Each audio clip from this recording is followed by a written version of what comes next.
Yo, it's crazy. So first things first, no one has played Xenoverse 3 long enough to actually comment on how the gameplay feels as a whole. Nobody has experienced the full customization, the gameplay loop, or all the new systems they haven't even shown yet. There is still so much about this game we haven't seen, and people are acting like it's over because a few things have changed. Super Saiyan is on a timer. Okay, let's look at Super Vegeta. People keep acting like this completely ruins the game. This is Earth-splitting Gallic Gun without Super Vegeta. This is with Super Vegeta.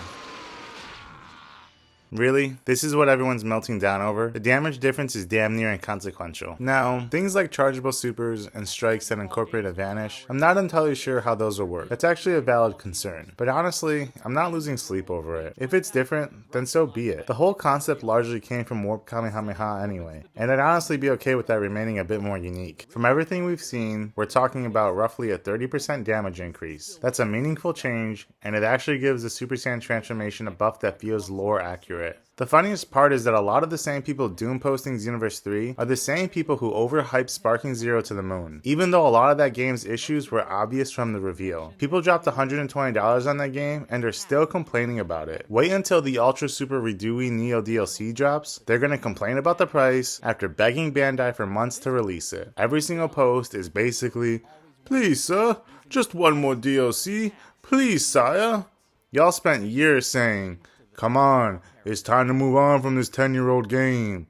When Sparking Zero was announced, every other meme was just, Xenoverse 2 is dead, or Sparking Zero is the GOAT successor to Xenoverse 2. My favorite was everyone saying, "This animation is so much better than the way Xenoverse 2 did it," completely ignoring the fact that Xenoverse 2 is a real-time combat game that actually lets you control the actions and effects of skills. I don't think there's a single attack or skill that's more mechanically interesting in Sparking Zero, because it's all just spectacle cutscenes. And there's barely any visual feedback during those cinematic attacks either. Xenoverse lets the player actually create something cool through inputs and customization. Now Bandai finally announces Xenoverse 3, gives everyone what they asked for, and suddenly it's, maybe I'll just stick with Xenoverse 2.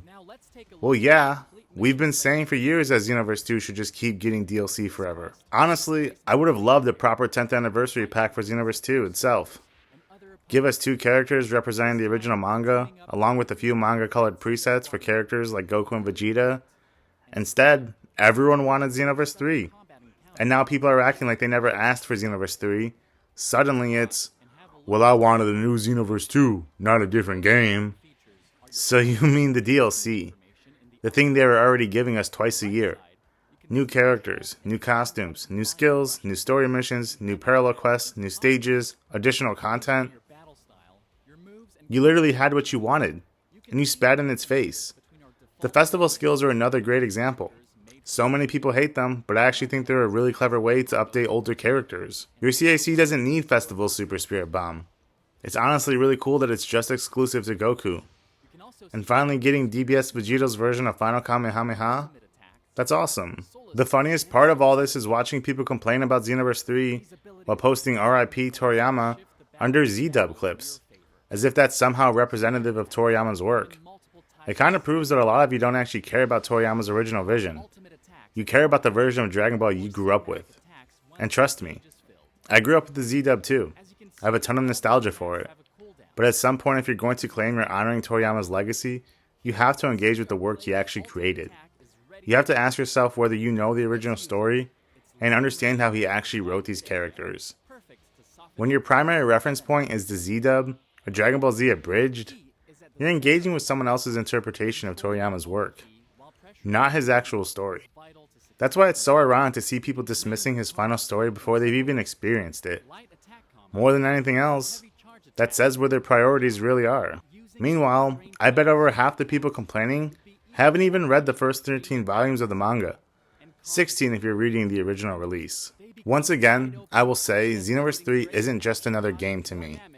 It's the vehicle for Dragon Ball Age 1000, Akira Toriyama's final Dragon Ball story. That's bigger than balance changes or whether Super Saiyan has a timer.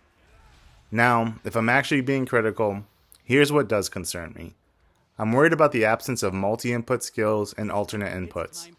The cooldown system itself is fine, What I don't know is whether it still allows secondary inputs or directional follow-ups like Xenoverse 2.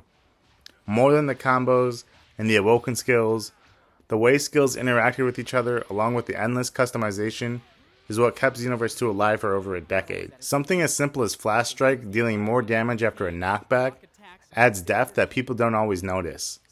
If they found a way to preserve most of those mechanics within the new control scheme, then great. If not, then that's a conversation worth having. But we don't know yet. That's the entire point.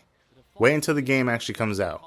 Wait until people can explore all the systems instead of reacting to isolated clips with half the mechanics still hidden. It's a shame Xenoverse 3 is getting judged like this before anyone's really had their hands on it. And I mean the people who are actually going to live with this game. Not the people farming clicks off of it, whether that's blind hype or blind hate. But after watching so many people spend the last few years insisting Xenoverse 2 was dead, that the Xenoverse series was washed, it's honestly kind of funny watching everyone suddenly decide they want Xenoverse 2 to stay.